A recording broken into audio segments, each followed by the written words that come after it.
Bismillahirrahmanirrahim. Assalamualaikum warahmatullahi wabarakatuh. Alhamdulillah, wasyukru ala ni'amillah, wassalatu wassalamu ala rasulillah, wa ala alihi wa ashabihi wa mawalah amma ba'd. Hadirin sekalian yang saya cintai, yang saya banggakan, alhamdulillah kita pada saat ini berada di bulan yang penuh berkah, yaitu bulan Ramadan. Tentu saja sekalian ini patut kita syukur kepada Allah SWT, karena di bulan ini kita semuanya diberi kesempatan untuk menempa diri menjadi orang yang lebih baik. Bahkan kehendak Allah SWT, kita seharusnya menjadi orang yang bertakwa kepada Allah SWT sebagaimana target dari Ramadan itu. Nah, tentu saja sebaiknya kita juga memahami apa itu makna dari Ramadan. Ya, sebagaimana kita ketahui bahwa di dalam bahasa Arab, Ramadan ini memiliki arti panas. Ya. Dan kita mengetahui sekalian bahwa panas ini fungsinya adalah untuk mengubah dari sesuatu yang tidak bermanfaat atau kurang bermanfaat menjadi bermanfaat atau lebih bermanfaat. Contohnya misalnya makanan, ya. Makanan itu ya nasi misalnya, ya. Beras itu baru disebut nasi kalau dipanaskan, ya. Terus juga makanan-makanan lainnya, ya, umbi-umbian juga demikian, baru kita bisa konsumsi, baru bermanfaat untuk kita kalau seandainya melalui proses pemanasan. Demikian juga rekan sekalian, ya, besi atau benda-benda yang lainnya itu akan menjadi lebih bermanfaat atau bahkan bermanfaat, ya, dan lebih bermanfaat juga kalau dipanaskan.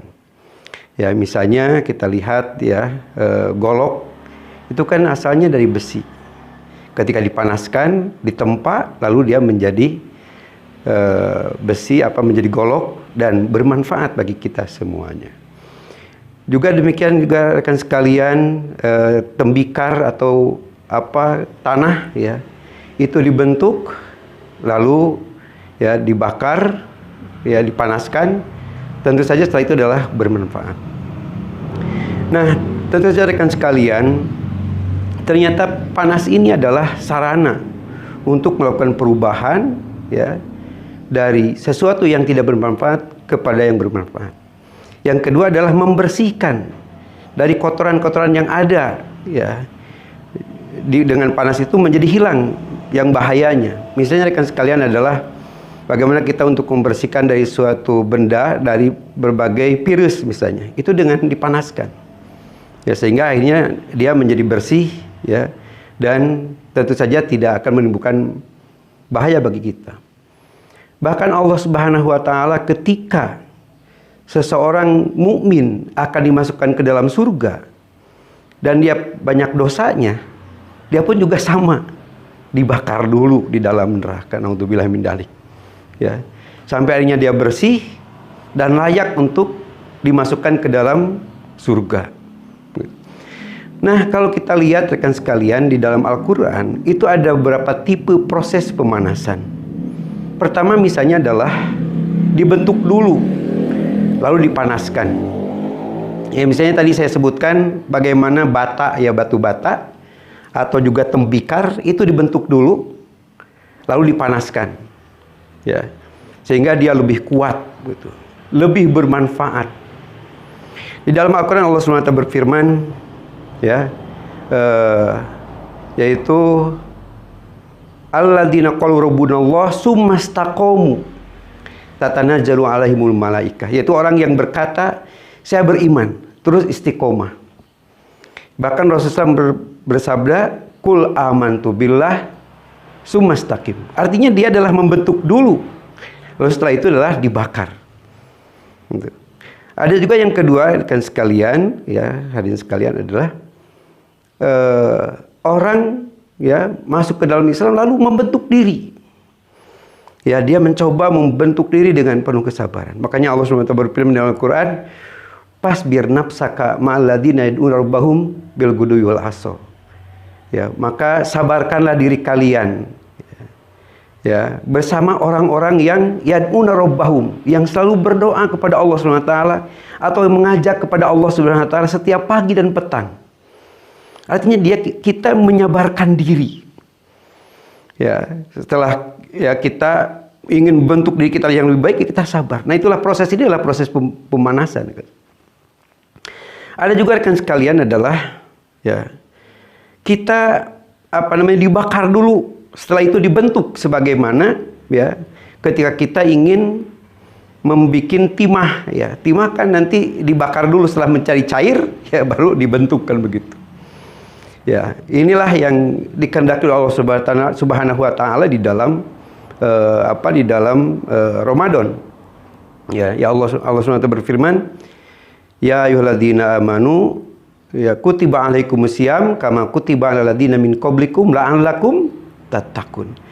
Ya, nanti setelah kita sekarang ini mencairkan sekalian, nanti di akhirnya bahkan kita tahu ya bagaimana tahapan-tahapan Ramadan ini. Pertama adalah rahmat, magfirah, dan terakhirnya adalah ketika kita sudah layak, kita akan itqun minan nar. Dan itulah yang disebut dengan takwa itu.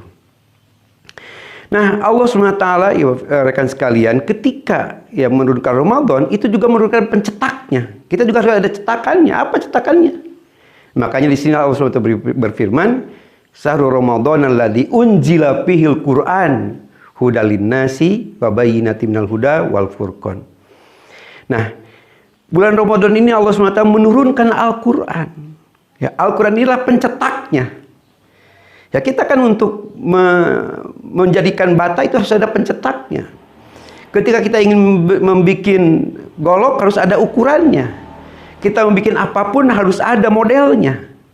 Nah, rekan sekalian, modelnya itu adalah Al-Quran. Ya, modelnya itu Al-Quran. Subhanallah, di sinilah Allah SWT menyambungkan antara Ramadan dengan Quran. Makanya para sahabat, ya orang-orang yang soleh, bahkan Rasulullah SAW, ya itu memenuhi seluruh waktu di bulan Ramadan itu dengan Al-Quran. Kita tahu, adik sekalian, Rasulullah SAW menjelang Rasulullah SAW selain bulan Ramadan itu melarang setiap hari untuk menghatamkan Al-Quran. Bahkan pernah ya dengan sahabat berdialog, ya bahkan tawar-menawar agar jangan setiap hari menghatamkan Al-Quran. Dan darinya hasilnya adalah ya maksimum 10 kali saja setiap bulan. Tetapi nyatanya di bulan Ramadan Rasul sendiri setiap malam menghatamkan Al-Quran. Bahkan kita tahu bagaimana Imam Syafi'i ya siangnya menghatamkan 50 kali, malamnya menghatamkan 30 kali, bahkan begitu. Dan itu adalah hampir semua orang-orang yang saleh. Ya, karena memang adik sekalian, hubungan antara Ramadan dengan Quran itu tidak bisa dipisahkan. Al-Quran itu pencetak kita, ya agar kita betul-betul sesuai apa yang dikehendaki Allah Subhanahu wa taala, la'allakum tattaqun. Demikianlah kiranya rekan sekalian yang saya dapat sampaikan. Semoga Allah Subhanahu wa taala menjadikan kita adalah orang yang bertakwa sesuai dengan apa yang dikehendaki Allah Subhanahu wa taala dengan saum di bulan Ramadan ini. Alhamdulillah. Wassalamualaikum warahmatullahi wabarakatuh.